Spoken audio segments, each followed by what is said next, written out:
be damned. Cena is the bad guy. After 20-something years. Like, he's the bad guy. He's on his way out, so I guess it don't even matter now. I know old boy's gonna be raised in hell. I seen was it IG? Yeah, it was IG. Looking around, and I saw and they had they had the WWE clips in there, and Cody and Cena shaking hands.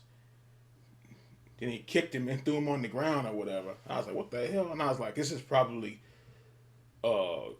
some fan-made clip. Like, it ain't no fan-made clip. Because it's WrestleMania is talking about it. So, yeah, I guess it ain't no fan-made clip. So, what's you got to say about it? What is going on, guys? It is WrestleMania here, back with another video.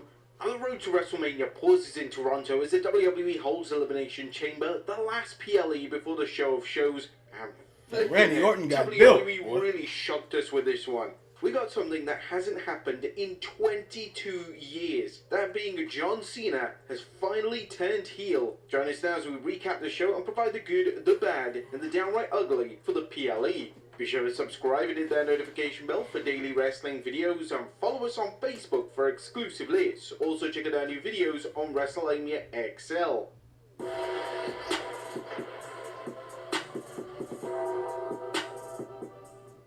Now the show begins with fans booing the American national anthem, and Pat McAfee doesn't hold back, hyping the show but saying it sucks, and it's taking place in the terrible country of Canada where the fans booed the American anthem. And the first match of the night is the Women's Elimination Chamber match as Bianca Belair, Liv Morgan, Alexa Bliss, Bayley, Naomi, and Roxanne Perez all do battle in the chamber to determine the number one contender for the Women's World Championship. What's her name is back? And Naomi and Liv Morgan are your... What's that girl's name is back? First two competitors. However, before the match even takes place, there she is. Jade Cargill has returned to WWE, and whilst it looks like she was about to attack Liv Morgan, she actually went for Naomi, beating the dog shit out of her. That was until officials had to remove her after a brutal beatdown, and Naomi is stretchered out. Bianca Belair enters in next, followed by Roxanne Perez, and then Bayley joins the fray with Alexa Bliss entering in last.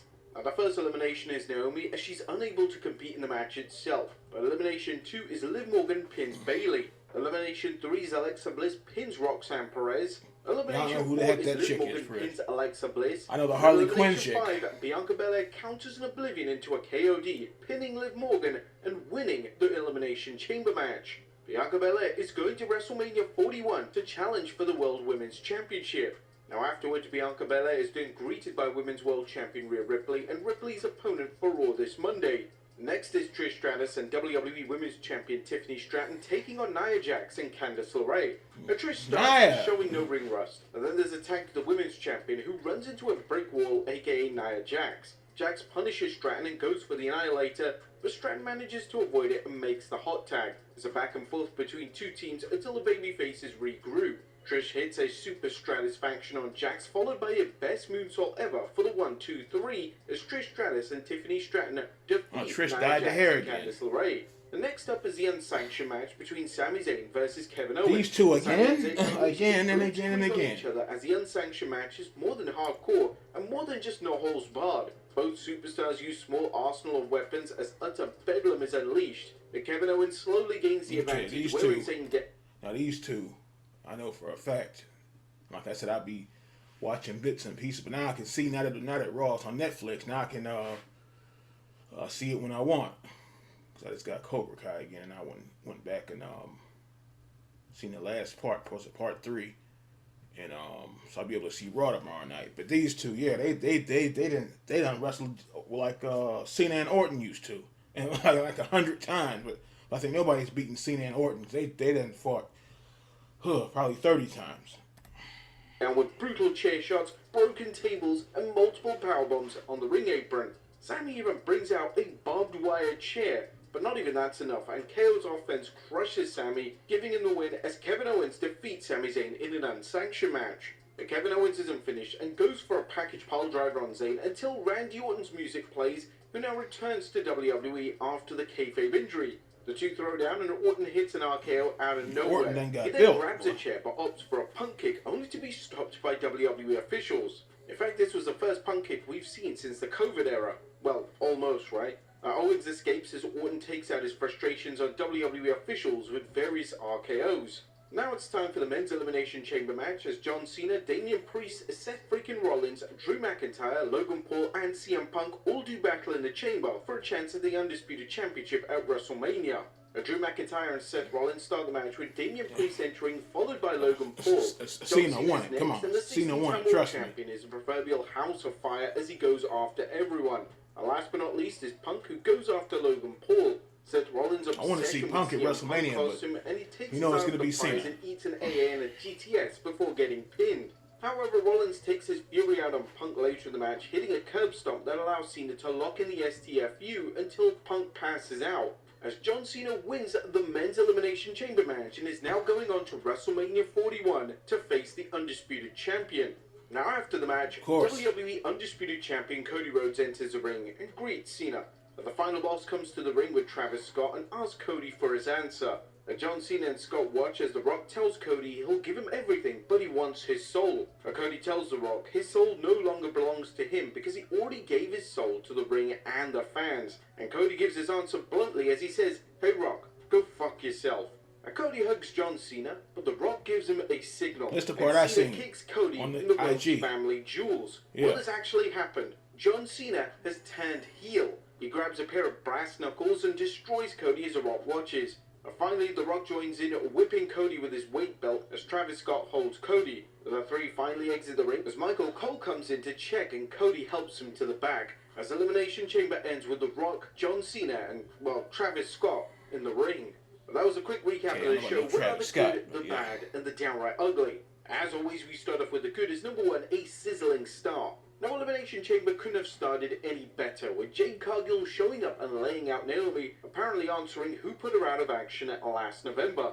This lit the fuse for one of the most action-packed chamber matches ever, with four All-Stars and a future great, that being Roxanne Perez, putting on a clinic.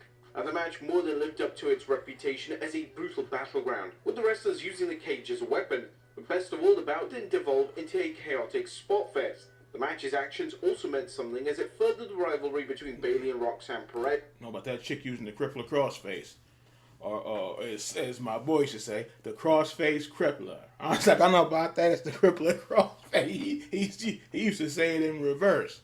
He used to say, "Okay, what about that?" He said, "What about that crossface crippler?" I was like, "Okay." Boy, yeah, but he finally turned. I was thumbing through the phone, and I said, "Wow, this guy." But like I said before, I said this. Might have been this year, or last year. I can't remember. Yeah, it was probably, it had to been last year. I said it ain't gonna look right. Cena, he's gonna wrap it up after this year anyway. But okay, telling the fans to go to hell and kiss my ass. I was like, can't see him doing that. So remember, he said, I heard years ago, he had some stuff ready. He had some stuff ready and some gear made. And this when Vince was there. He said, Vince said, "Nope, you're good where you at." And so he said, "Nope." He said this man had gear made and everything. And Vince just said, only gear I can see is probably like all black or something. Because all them damn bright ass colors. Come on now, he had every kind of shirt: the orange shirt, the white shirt, the green shirt, the purple shirt. This man was, I don't believe it, but he might have outsold